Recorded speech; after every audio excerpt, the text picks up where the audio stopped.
저희 교회는 1월 둘째 주일을 선교주일로 정하여서 설교하고 또 선교 헌금을 작정하게끔 합니다. 그런데 신년 1월에 선교에 관해서 이야기를 하는 것은 쉬운 것이 아닙니다.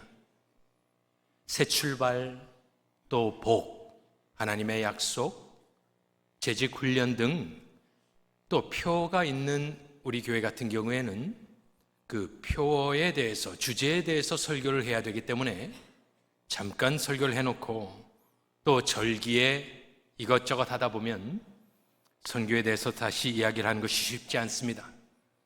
그런데 오늘은 15장으로 가는 길목 마지막 몇 절 가운데 성경은 사도 바울의 1차 선교 여행이 어떻게 마무리 지어졌는지를 적어놓고 후세의 모든 교회에게 주목하여 보라고 말씀하고 있기 때문에 여름에 많은 단기 선교팀이 나가고 들어오고 하는 과정 가운데에 우리는 선교를 어떻게 생각해야 되며 또 선교의 마무리가 있다면 그것은 어떠한 것인지를 오늘 같이 살펴보기를 원하는 것입니다.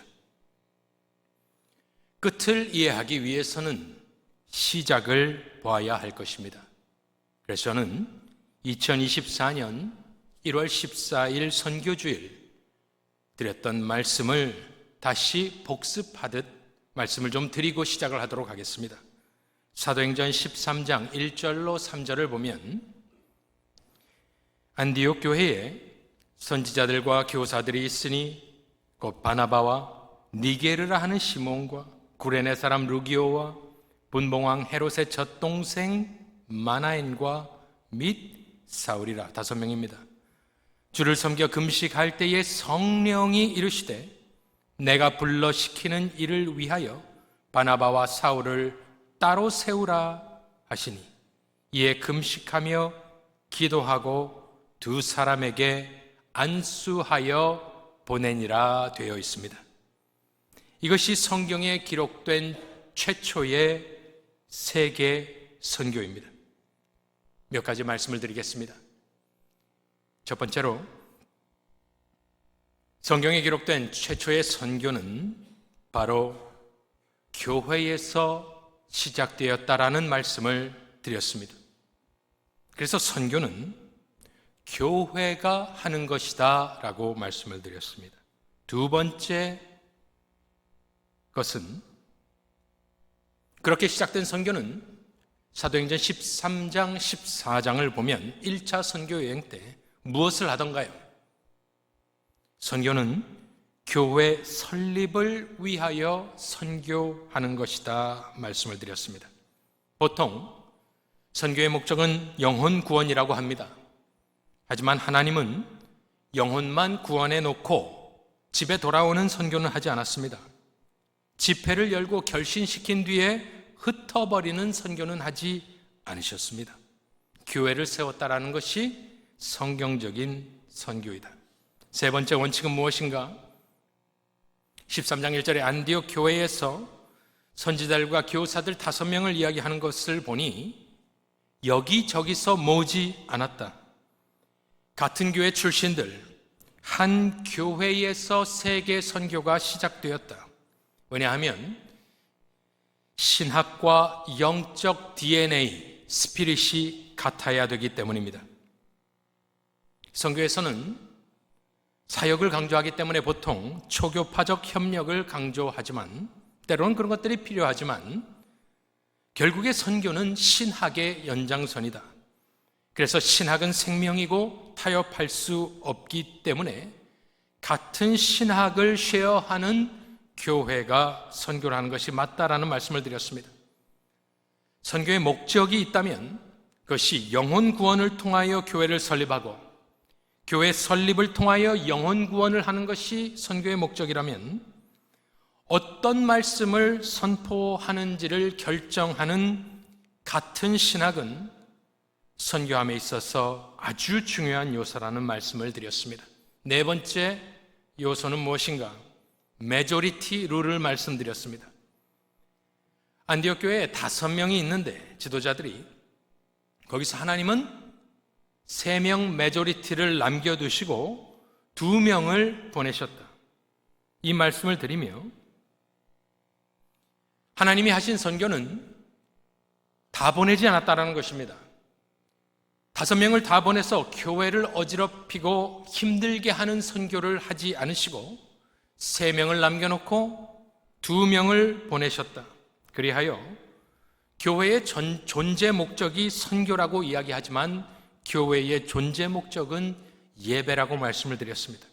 선교는 예배가 없는 곳에 삼위일체 하나님을 예배하도록 하게끔 하는 전도 행위로서 그곳에 로컬 지역 교회가 세워지므로 거기 선교는 마치게 된다. 마지막으로, 선교는 금식하는, 기도하는 토양에서 시작되었다. 주를 섬겨 금식할 때에 거룩하신 영이 따로 세우는 것은 거룩의 정의입니다. 그래서 선교는 사도행전에서 나타나는 모든 사역 중에, 지금까지 진행된 모든 사역 중에 가장 거룩한 행위이다, 이렇게 말씀을 드렸습니다. 그리고 약 2년 정도의 시간을 사도행전 13장과 14장을 통하여서 바나바와 바울이 선교 여행을 지금 마치고, 우리가 본 바와 같이 그들은 복음만 선포한 것이 아니라 가는 곳곳마다 복수의 장로를 교회에 세워 장로들이 다스리는 교회를 세워놓고 돌아왔다 말씀을 드렸습니다. 그 모든 것을 한 뒤에 이제 마지막 몇 절을 읽어보니 26절을 보시면, 거기서 아탈리아에서 배 타고 안디옥에 이르니 그러면 끝입니다. 우리가 13장 바로 그 전장에서 안디옥 이야기를 들었기 때문에 알고 있습니다. 그런데 무엇이라고 부연 설명을 하나요? 이곳은, 안디옥은 2 사도가 이룬 그 일을 위하여 전에 하나님의 은혜에 부탁하던 곳이라 그들이 이르러 교회를 모아놓았다 이야기를 합니다. 아주 자세하게 성령은 무엇을 강조하고 있느냐? 사도행전에 나타난 첫 번째 세계 선교는 교회에서 시작하였고, 교회를 세웠고, 교회에서 마치게 되었다라는 것을 강조하기 위하여서 26절에 부연 설명을 하고 있는 것입니다. 여러분들은 이것을 읽을 때 어떻게 읽어오셨나요? 그냥 돌아왔나 보다 하지 않았습니까? 바울과 바나바는 지금 엄청난 성공을 거두었습니다. 그런데 그들은 그 성공에 도취하여 바울 전도협회, 교회 개척학교를 설립하지 않았습니다. 독립하지 않았습니다. 또한 영원히 방랑자처럼 떠돌면서 살지 않았습니다. 자기 마음대로 하지 않았습니다. 교회와 동떨어진, 교회를 힘들게 하는 선교를 하지 않고 그들은 돌아왔습니다. 다른 곳으로 가지 않았습니다. 돌아왔습니다. 이것은 그들이 선교하는 동안 철저히 교회의 파송을 기억하였고, 하나님의 은혜에 부탁하던 곳을 잊지 않았고, 교회를 세우고 교회와 따로 떼어 생각할 수 없는 선교를 하므로 이것이 바로 사도행전적 선교인 것을 우리들에게 가르쳐 주고 있는 것입니다. 그들이 어떻게 떠나갔는지를 보시면 13장 3절을 다시 보여주시면 아주 특이한 장면이 나옵니다. 성령이 명령하시고 난 뒤에 이에 금식하며 기도하고 2 사람에게 뭐 했다고 합니까? 안수하여 보내니라. 저 말은 아주 이상한 말입니다. 왜냐하면 지금 누가 누구를 안수하고 있습니까? 사도행전 14장 14절, 그리고 저희가 방금 읽은 26절, 바나바도 사도라고 합니다. 2 사도라고 합니다. 지금 교회가 두 사도를 안수하여 보냈다라는 것입니다. 사도들은 그리스도의 신적 권위를 받은 사람으로 그 세대에 예수님을 보고 따랐던 소수의 사람들, 교회에 털을 놓은 사람들을 사도라고 합니다. 그래서 저희 개혁주의에서는 사도는 더 이상 존재하지 않는다라고 이야기를 합니다. 그런데 예수님으로부터 직접 보내심을 받은 사도들을 누가 안수하고 있습니까? 교회가 그들을 안수하여 보냈다라는 것은 무엇이냐면은 이 두 사도가 선교를 떠나며 교회의 권위와 치리에 복종하고 다스림을 받겠다는 서약을 하고 있는 것입니다. 그래서 모든 선교는 내 마음대로 하는 것이 아닙니다. 가장 먼저 우리에게 보여주는 것에서는 이들은 철저하게 처음부터 끝까지 안디옥 교회에서 시작하였고 안디옥 교회에서 마쳤다라는 것을 강조하고 있는 것입니다. 제가 이번에 그린스보로 총회를 가보았더니 항상 화수목금 총회를 하는데 수요일 밤은 총회장이 되시는 목사님 교회에서 예배를 드리면서 수요 예배를 드리면서 총회 파송 선교사들을 위한 선교의 밤을 합니다. 그런데 이번에는 누가 파송을 받았냐면 김의원 총장이시라고 한국의 총신의 총장을 지내신, 이제는 더 이상 거기선 가르치지 아니하시지만 아프리카 지역의 신학교도 하시고 또 지금은 여러 가지 신학교들을 돌아가면서 서티파이하는 사역을 하시는 김의원 총장님이 저희 KABC 세계선교회에서 파송을 받으셨습니다.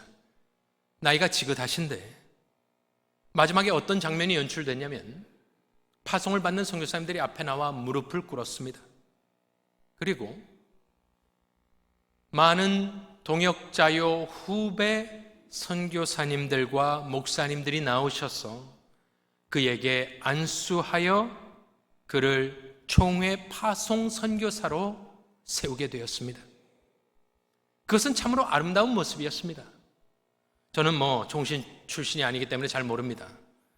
그런데 총장을 하셨던 분이면 한 세대 목회자들을 키워내신 스승 아니겠습니까? 나이도 지긋하시고 전 세계적으로 존경을 받으시는 목사님이신 걸로 알고 있는데 그분이 총회 후배들, 많은 분들이 후배들이었습니다. 자기 제자들이었습니다. 그런 분들 앞에 무릎을 꿇고 고개를 숙여 오히려 그들로 하여금 그에게 다시 안수하여 그로 하여금 세계 선교의 사명을 감당하게 하는 모습이 바로 오늘 우리가 보는 모습과 비슷한 모습인 것입니다. 예수님께서도 죄가 없으신 하나님의 아들이 세례 요한에게 세례를 받으셨습니다. 그리하여 모든 의를 이루셨습니다. 예수님은 겸손한 분입니다.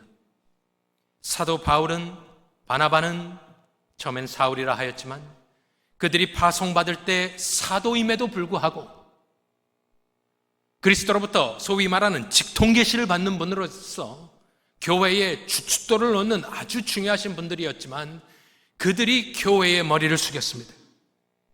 그리고 교회의 교사와 선지자들이 그들에게 안수하여 보내고, 그래서 이 모습을 보면서 우리는 이것이 성경이 증언하는 아름다운 선교의 모습이구나 깨달을 수가 있는 것입니다.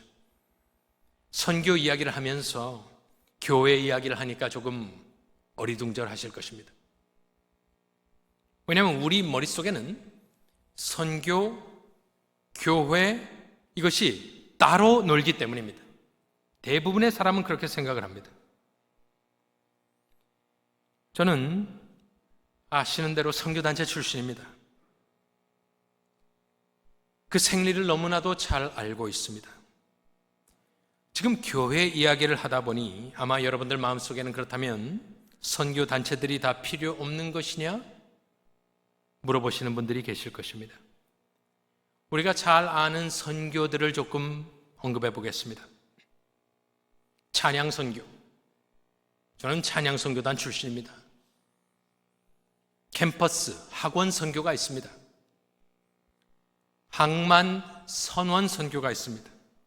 군 선교가 있습니다. 군목들이 필요합니다. 북한 선교를 합니다. 탈북자들을 돕는 구출하는 선교를 하는 분들도 있습니다. 구제만 중심적으로 하는 선교단체가 있습니다. 출판사들이 있습니다. 신학교들도 있습니다.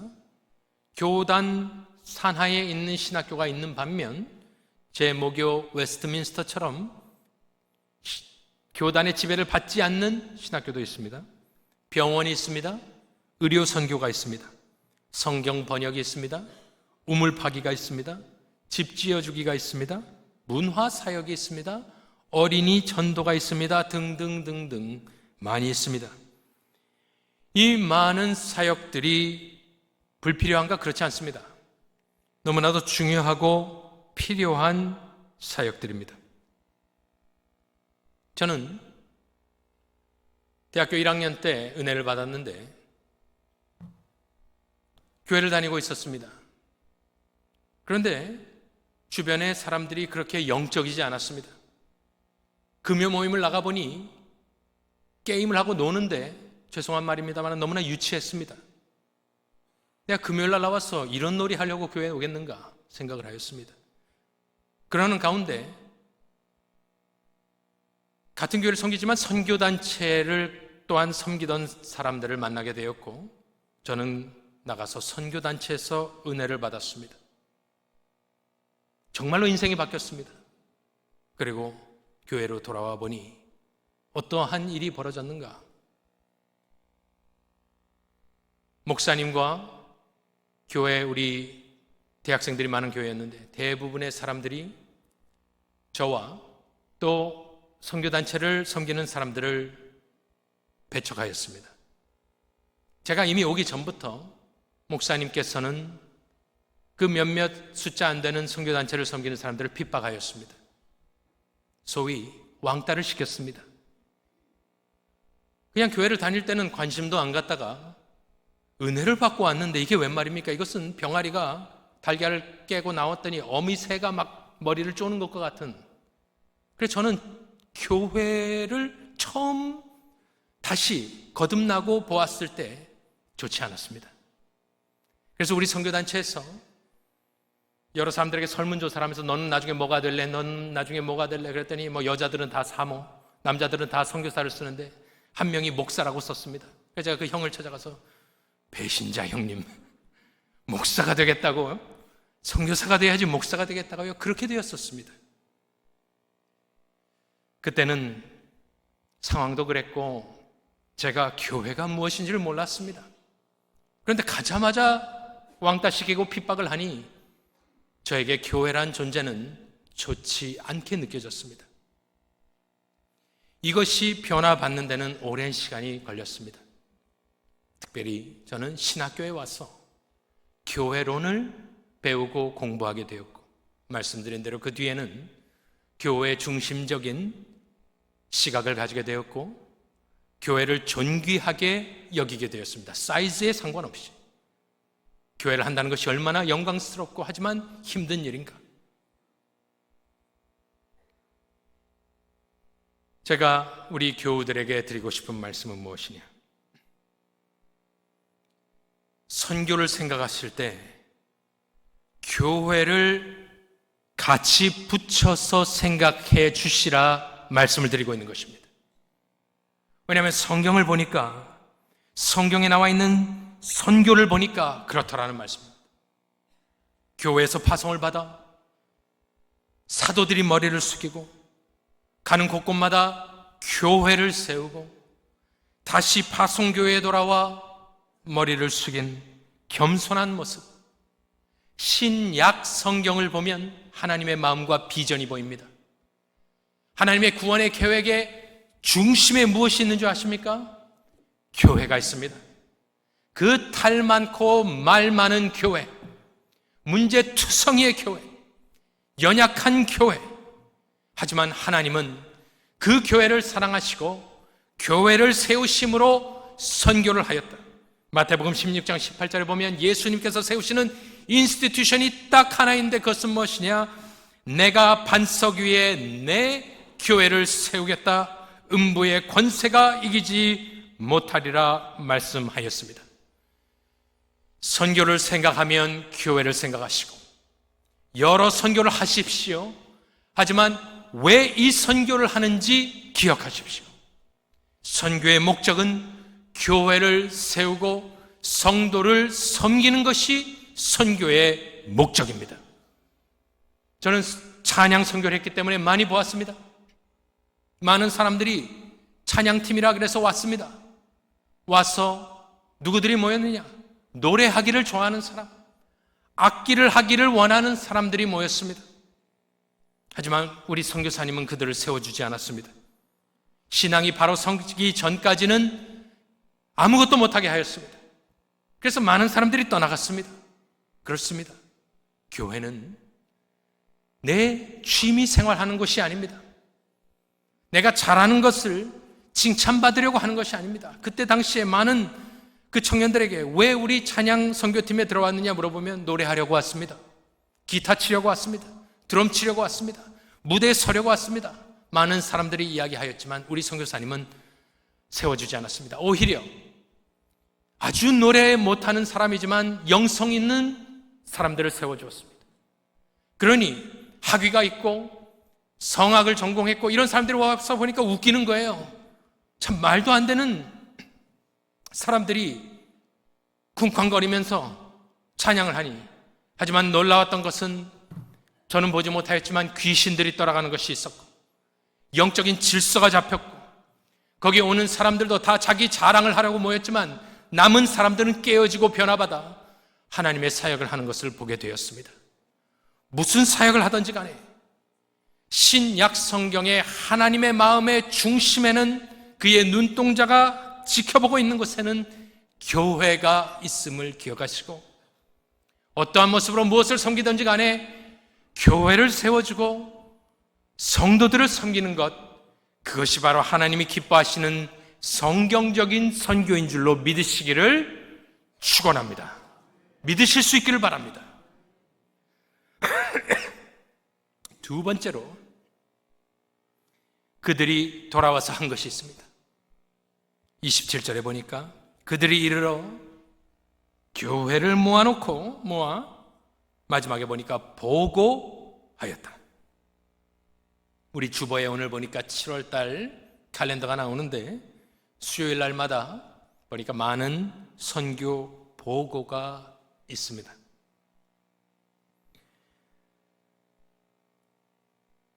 선교 보고는 오늘 성경에 보니까 선교 사역의 일부이고 마지막을 장식하는 부분으로 옵션이 아닙니다. 선교 갈 때는 우리가 다 익사이트 돼 있죠. 준비할 것도 많고 기도도 많이 하고 현장에서는 정신이 없습니다. 순식간에 며칠이 지나갑니다. 그리고 돌아오면 생활전선에 복귀해야 되고 여러 가지 문제를 해결해야 되고 정신이 없습니다. 그래서 보고를 별로 그렇게 중요하게 여기지 않습니다만은 오늘 성경에 기록되어 있지 않습니까? 바울 선생님과 그들이 그렇게 했다고 되어 있지 않습니까? 이것은 무엇을 이야기하냐면은, 왜 보고가 중요하냐면, 사도 바울은 여기 어쨌든 사도행전에서 나오는 가장 첫 번째 해외 선교사 중에 하나입니다. 그래서 선교사의 모범이 되는 사람입니다. 처음에 떠나갈 때도 사도임에도 불구하고 머리를 숙였습니다. 안수를 받았습니다. 그리고 나서 돌아와서 선교 보고를 한다는 것은 무엇이겠습니까? 아직도 그 권위에 복종하고 있는 겁니다. 이 교회를 세운 사람들이 바나바요 사울입니다. 바나바가 처음에 파송을 받아서 예루살렘 교회에서 올라와서 교회를 부흥시키고 그 다음에 파트너로 가서 다소에 있는 사울을 찾아오지 않습니까? 그러니까 대스승들입니다. 이 교회를 세운 사람들이요, 아주 위대하신 사역자들이신데 이들이 돌아와서 보고를 한다는 건요, 다른 게 아닙니다. 겸손하게 교회 앞에 서서 하나님이 행하신 일을 보고함으로 교회 앞에 머리를 숙이고 있는 것입니다. 선교는 겸손한 것입니다.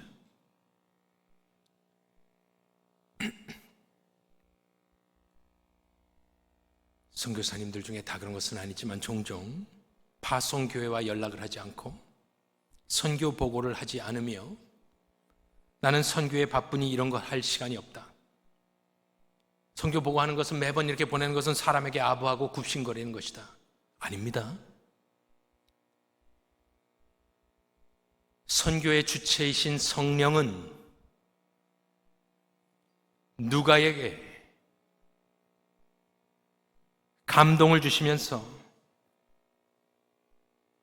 이 선교사들이 어떻게 선교를 마무리했는지를 상세하게 적어 놓아서 그들은 선교 가는 것만 중요한 것이 아닙니다. 사역만 하는 것이 중요한 것이 아닙니다. 본교회로 돌아와서 생업전선에서 선교사 못지않게 고생하며 피땀 흘려 번 돈을 헌금하고 기도하며 후원하였던 교회에게 감사하고 선교사들을 물심양면 뒤에서 후원한 귀한 교회와 성도들을 위로하고 선교 보고를 통하여 그들의 마음이 하나님의 나라의 확장을 위하여 불일듯하게 하기 위하여 도전하는 선교 보고는 성경이 지시하고 명령하는 선교의 마지막 행위임을 기억하시기를 바랍니다. 보고를 하며 두 가지를 이야기했다고 합니다. 내용을 보겠습니다. 무슨 말을 하던가요? 이들이 첫 번째는 교회를 모아놓고 하나님이 27절에 하나님이 함께 행하신 모든 일을 보고하였다. 하나님이 행하신 일이라 하지 않았고 하나님이 함께 행하신, 그들과 함께 행하신 모든 일이라 하였습니다.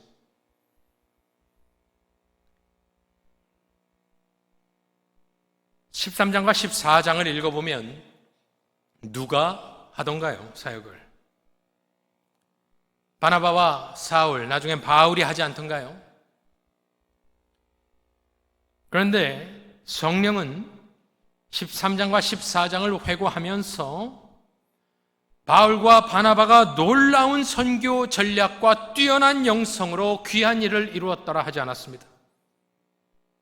하나님이 행하신 모든 일이다. 사도들이, 선교사들이 돌아와 보고를 하니 누가 종래의 영광을 받게 되어 있습니까?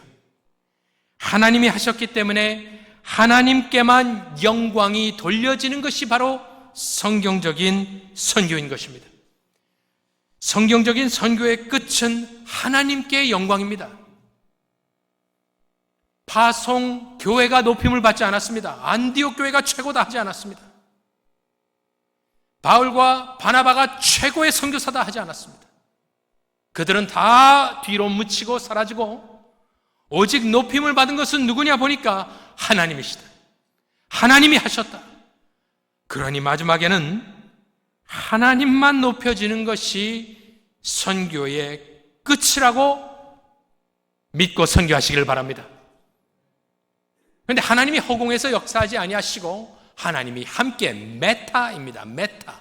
하나님이 바울과 바나바를 사용하셔서 이루신 모든 일이기 때문에 선교에 임하시는 모든 단기 선교사들은 나가실 때에 하나님이 나와 함께 하신다. 내가 하는 모든 사역은 하나님이 나와 함께 함으로 동행하심으로 나는 하나님을 등에 업고 하나님과 같이 통역하는 귀한 하나님의 동역자다 믿으시며 선교에 임하실 수 있기를 바랍니다. 두 번째 보고한 것은 무엇입니까? 다시 말씀을 보여주시면 이방인들에게 믿음의 문을 여신 것을 보고했답니다.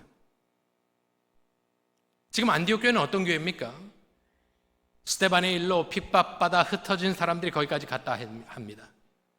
그리고 거기서 있는 헬라인들에게 그들이 복음을 전해 지금 이 안디옥 교회는 메조리티 헬라 교회입니다. 그런데도 그들에게, 이방인들에게 믿음의 문을 여신 것, 아니 이방인들에게 문을 여신 것을 보고한다. 이것이 조금 어폐가 있습니다. 이것은 무엇이냐면은 13장, 14장에 있었던 교회를 세웠던 일은 이방인들이 주축이 되었던 안디옥 교회도 놀랄 일이었다는 것입니다. 그들의 모험담을 이야기하지 않았습니다. 물론 나중에 했겠죠. 간증에 했겠죠. 그런데 돌아와서 야, 내가 돌에 맞았다가 살아났다. 그렇게 이야기하지 않았습니다. 얼마나 큰 사역을 이루었고 얼마나 성공을 이루었고 그런 모든 것은 다 뒤로 사라지고 그들의 관심사, 이 선교사들의 관심사는 무엇이냐, 무엇을 감사하고 보고했느냐? 하나님이 이방인들에게 믿음의 문을 열어주셨다. 이것이 그들의 관심사였다는 거예요. 우리는 연약해서 선교 자체에 흥분합니다. 내가 했던 일이 최고라고 생각을 합니다. 그렇게 되어 있습니다. 우리는 연약하기 때문에.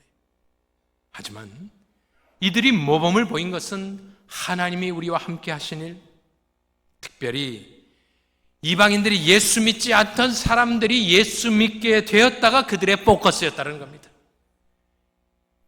그래서 선교를 할 때에 우리가 이것을 눈앞에 두고 기억하는 것이 영성입니다. 내가 자체적으로 흥분해서 다른 것을 보는 것이 아니라 하나님, 내가 머리를 깎으며 미용 사역을 하더라도 머리를 깎을 때 내가 복음을 전했더니 이 사람의 마음이 열렸다더라. 안경 사역을 하는데, 풍선을 만드는데 이 꼬마 아이들이 풍선을 받고 즐거워하는 데서 그치는 것이 아니라 저들의 마음의 문, 믿음의 문을 하나님께서 열어주셨다. 그것을 위하여 간절히 마음속으로 기도하며 간구하며 선교 사역에 임하실 때에 하나님 함께 하실 줄로 믿습니다. 마지막으로 이 선교 1차 선교 사역은 어떻게 마무리되는지 보십시오. 28절을 보여주시면 그들이 그렇게 선교 보고를 하고 나서 보고하고 사도행전 제1차 선교 여행의 마지막 절은 그들이 돌아온 선교사요 사도였던 그들이 제자들과 함께 오래 있으니라. 이런 말은 성경에 잘 나오지 않습니다. 저는 다른 것보다 솔직히 저 구절이 일주일 내내 마음속에 맴돌았습니다. 머릿속에. 왜냐하면 저기에 여운이 있습니다. 저기서 평안과 행복과 기쁨과 감사가 느껴집니다. 제자 훈련하였더라. 나중에 보면은 계속해서 그런 이야기가 나옵니다. 사도 바울과 바나바가 가만히 있었겠습니까? 하지만 저기에서는 안식, 휴식, 위로, 마치 저게 무엇과 같으냐면은 천국의 모형이 아닌가 생각을 하였습니다. 서로 반목하고 싸웠으면 저렇게 하겠습니까? 인간적인 생각으로 했으면 지중해, 제가 가보지는 못했습니다만은 지중해가 얼마나 아름답습니까? 리타이어하고 별장을 지어놓고 그 초록색의 바다를 바라보며 여생을 보냈을 수도 있었을 것입니다. 하지만 저들은 안디옥에서 흩어지지 않고 사도들은 다시 교회 안에 다시 들어와서 하나가 되고 교회 사역과 사업의 업적만을 평가하고 비판한 것이 아니라 그들은 천국의 모형으로 한 가족으로 같이 살며 같이 지내며 같이 견디며 같이 천국까지 가는 것, 그것이 교회인 줄로 믿습니다. 성경적인 교회를 한 교회는 저러한 축복을 받으리라 생각합니다. 하나님 오시는 예수 그리스도께서 재림하시는 그날까지 영생장로교회는 여태까지 해오신 대로 선교하는 교회로 남기를 소원합니다. 한 번도 안 가신 분들은 작정하고 가실 수 있기를 축원합니다. 가신 분들은 오늘 말씀처럼 교회를 잊지 아니하며 교회의 덕이 되며 선교사님과 교회를 세워드리고 돌아오는 복된 선교 사역을 감당하고 결국에는 우리 교회도 이 안디옥 교회처럼 평안하여 든든히 서가며 하나님께서 믿지 않는 자들에게 믿음의 문을 열어주실 때까지 지속하여 선교 사역을 감당하는 복된 영생 장로교회 되시기를 간절히 축원합니다.